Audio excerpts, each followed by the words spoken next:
Hello, happy Friday. Welcome to another, it's Friday here anyway.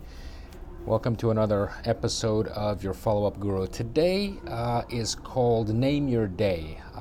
Bear with me, this can be a little bit complex, but the whole idea is to make things a lot easier for you. So the premise is to sort your week and assign specific tasks to specific days. This is how it works. So you assign each day of the week to a certain type of task. Okay, and you can note that on your paper calendar, on your iCalendar, your Google Cal, your CRM. So, for example, Mondays can be used for client work.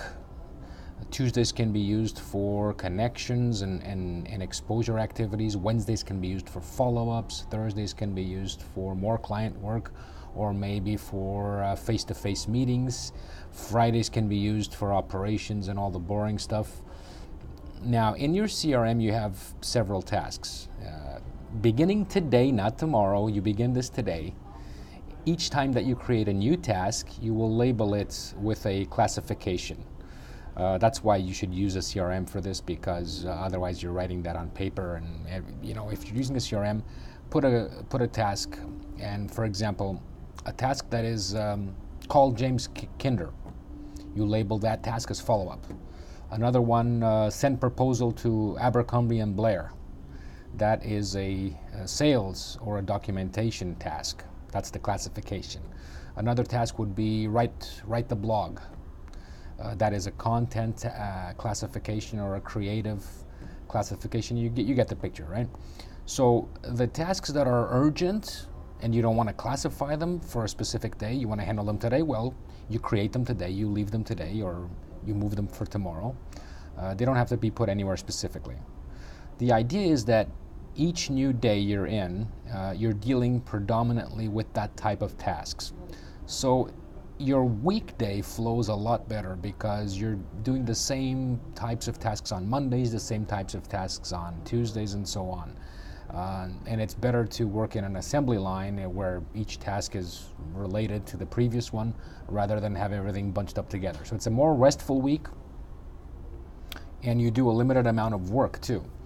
So the idea is, instead of having a whole bunch of tasks, like 50 tasks, 60, 70 tasks all piled up, you have a limited amount for that day. So when the tasks are done for that day, so is the day, instead of the other way around, which is once the day is done, the tasks are done. No.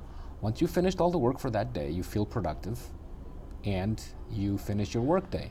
The point is that you have a smaller list of tasks to accomplish because the tasks are assigned for that day. I feel like I'm going around in circles, but it's important for you to get this concept of why it works so well.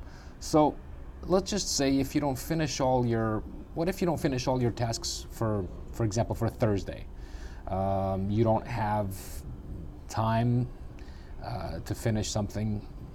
The point is that you prioritize. On that Thursday, you have your Thursday tasks, and you start with the more important ones. And at the end, if you don't want to finish them all, you move them to the next Thursday, unless they're urgent. Now, if they are urgent and you're like, oh, I had to do this and I didn't, okay, I'll move them to Friday. I'm moving them for tomorrow.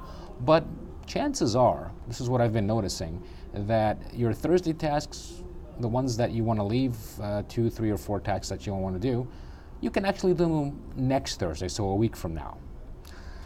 Now, one of the things that this avoids that's really cool is that Friday is often viewed as the garbage can of the work week. Everything that you don't finish during the week, you finish on, it bunches up on Friday, and then your Friday is like a 14-hour workday. This is what happens with a lot of professionals. How nice would it be for your Friday to be a lot shorter, or just like a normal work day?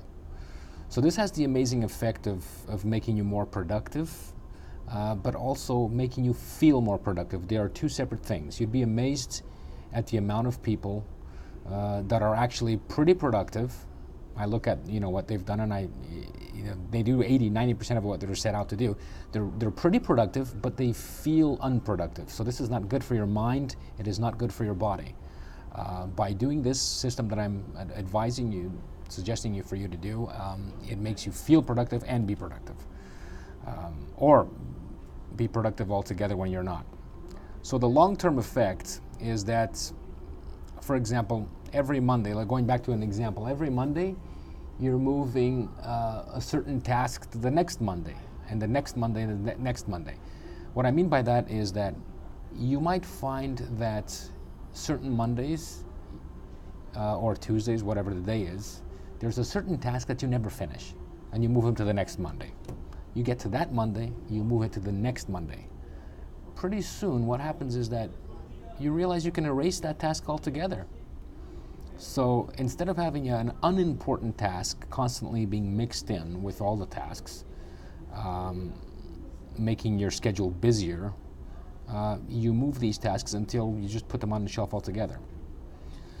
So, coming to a conclusion, everybody says to prioritize the tasks, but they don't always tell you how to prioritize the tasks. This is how it works for me. It can be a bit confusing on a video. I tried to explain it as the best way I could. So if you want, please do contact me, Andy de Campos, your follow-up guru at Office SEOS, removing the clutter from your daily work. Thank you very much. Have a great, restful weekend.